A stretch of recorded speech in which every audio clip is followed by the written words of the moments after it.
Yep.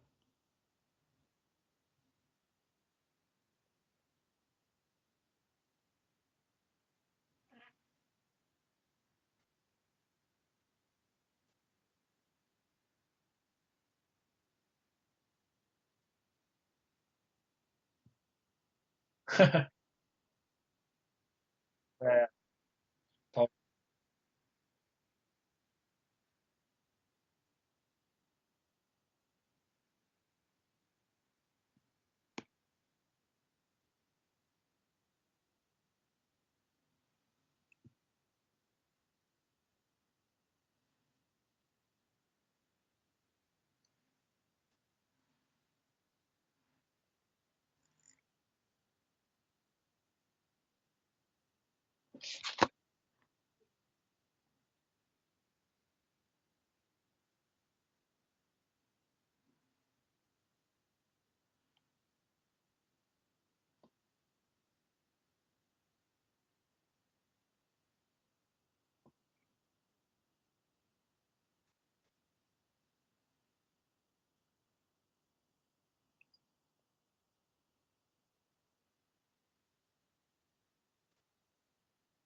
Yep.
A story, and everything I just said, what didn't record, Sam? Fuck. Ah, damn it! I just ranted for like 20 minutes and didn't record a drop of it. When did it stop? I don't know. I think it stopped like when I was talking about the Anthony Davis stuff, but um, maybe I could clip that out. I will say it again. Look, I did want Anthony Davis. He's not coming to the Nets. I thought it was like I basically was being a troll and like all of the things of him not signing. There was something there, but obviously it was that he was torn for the time. He took a long time. He had to really believe that he could go get marooned in the biggest city in the world and have a team that's going to play with him. I think he's going to be disappointed. The Lakers could always sign guys. Pelinka seems to be competent, but we're going to beat them. I'm not scared of them at all. And hopefully people get the point that, look, I know people. People tell me stuff. They've been right before. I would have hated to have known this and then came out after the fact. Oh, somebody told me this, but I didn't say anything. And that's why I didn't say any of the other things that didn't come true, by the way. I was told other things. I didn't share it because I didn't want to be selling people's stories and taking the heat for it. And I didn't want to have to be like, oh, you're the Anthony Davis guy. Like, you know what I mean? Like, it's funny. Nets fans were so invested in me being wrong, and I don't understand why. Like, it's not even what I wanted. I want Aaron Gordon. I want a versatile power forward. Everybody knows what I want. I'm not quiet about that. But I heard this thing. It didn't happen, and that's okay. It's cool. We get to live on and fight another day. You know what I mean? Because there's a lot of other things that we talk about here on the front office that we've been right about. Sam, who was right about Harden? Yeah, no, we called it instantly. Exactly. Remember when Bradley Beal was like a week away from being done? Who was right about that? Yep. Who was right that that Tyrone Lue was not going to be the head coach of the Nets? Yep. The, Yeah, that's eh, true. I actually thought there was a good chance. You had that on lock. you know, and I explained it. Tyrone Lue doesn't have a relationship with Sean Marks. The relationship isn't there, so he's not going to go down that route. He's going to hire someone that is simpatico with him, and he hired his best friend, and he made his other best friend in Jacques Vaughn. He didn't have to fire his other best friend, and he made him head coach and the highest paid he made him assistant coach and the highest paid assistant coach in the NBA. So basically, the stuff that we didn't even, it wasn't nobody who told us that stuff. No, it wasn't no inside information. It was just knowing our team, knowing Sean Marks. None of that, those other things got wrong. Am I supposed to like track people down who believed Brian Windhorse and believed that guy and thought he had some sources or some inside information on superstars coming to Brooklyn? No, he had nothing. He basically looked at which team looked the most vulnerable. Oh, Bradley Beal is on the Wizards. They suck. They're in all kinds of mess.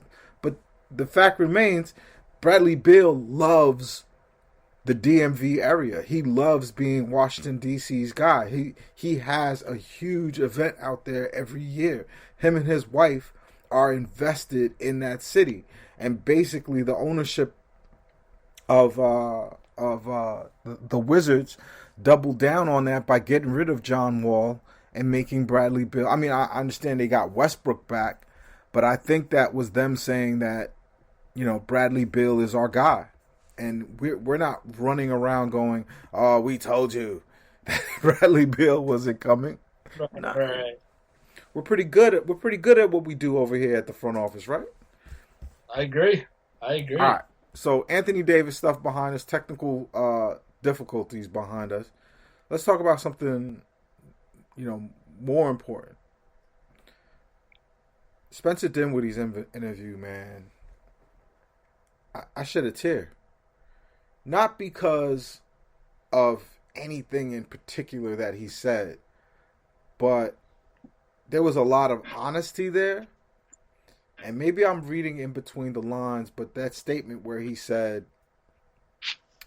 Spencer said, well, how would you feel if you took a discount if you gave the team a discount and they were trying to trade you somewhere else? I'm paraphrasing, of course. That's not exactly what he said, but basically he was saying, I'm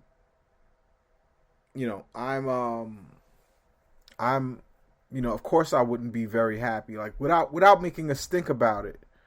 But he admitted that he was in his feelings. How did that hit you? Yeah, I mean, look, I feel very conflicted about the Dinwiddie stuff because he's like one of these he's one of the OG like Sean Marks guys that's been around, that's been here for a while, and he's a really good net.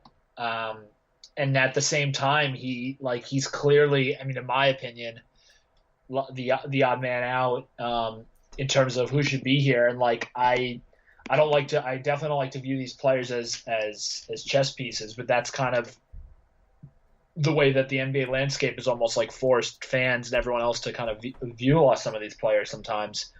And so yeah, I think you kind of what you said on the outset is kind of how I feel. I think it's like kind of bittersweet because he did say some things in the interview that I appreciated, and I think his honesty is awesome. For every answer he said we. He was so adamant about saying we do this, we do that, and it just was such a contrast to Kyrie that it hit me hard. And to address what you just said, before I pass it back to you, but I think that's the thing.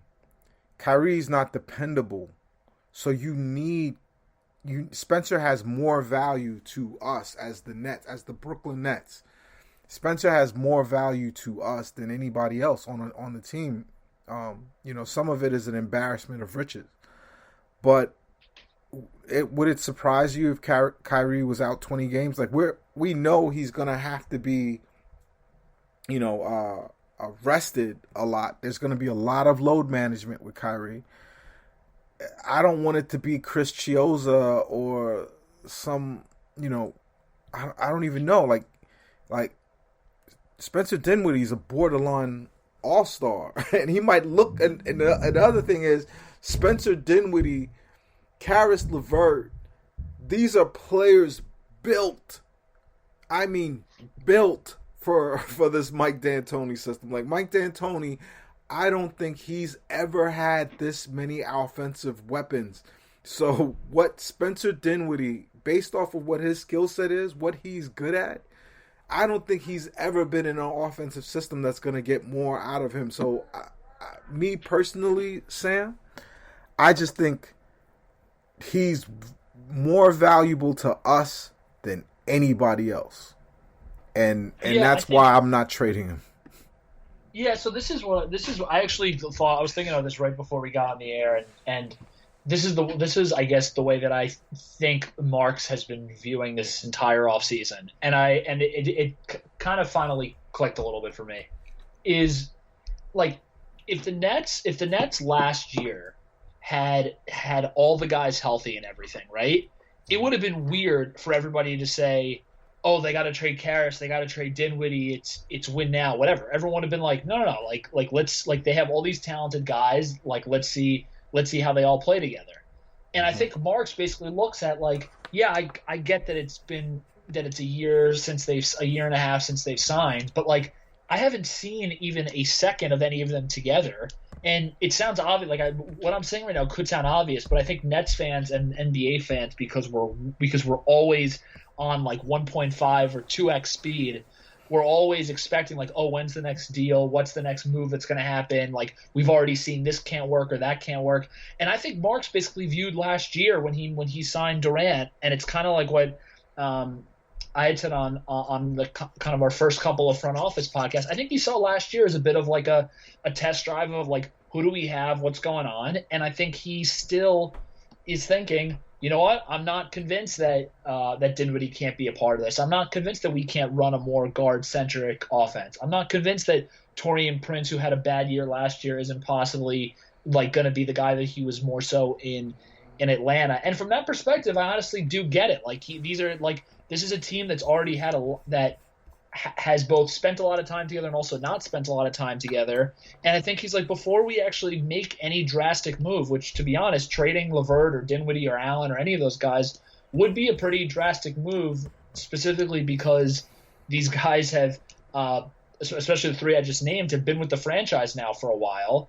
And it's like, before we make one of these quote unquote win now moves, let's first like see what the hell we have here. And if the team is at the All-Star break, what are there? There's going to be 72 games this year. If the team 36 games through is 20-16 and is playing no defense or whatever, then yeah, maybe they'll deal one of the guards or deal Allen or whatever for a forward, whatever it is. But I think Marks is kind of like, dude, like I haven't even been able to like take the car out of the driveway yet. Like I got to see what I have here before I make any type of move. And let's just imagine that last year was basically like a mulligan, and we're gonna go again.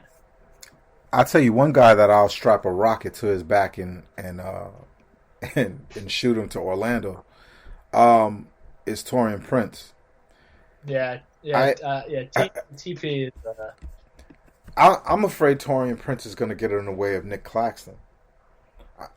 I just want to find out what Nick Claxton is. I feel like I have so much hope in what Amari Stoudemire could teach him, being focused on how to exploit this offense and be productive in it. I would hate to see Taurean Prince clogging up minutes and keeping a Nick Claxton from playing, because I just think the kid at 4 could just be phenomenal. And I also just think that based off of his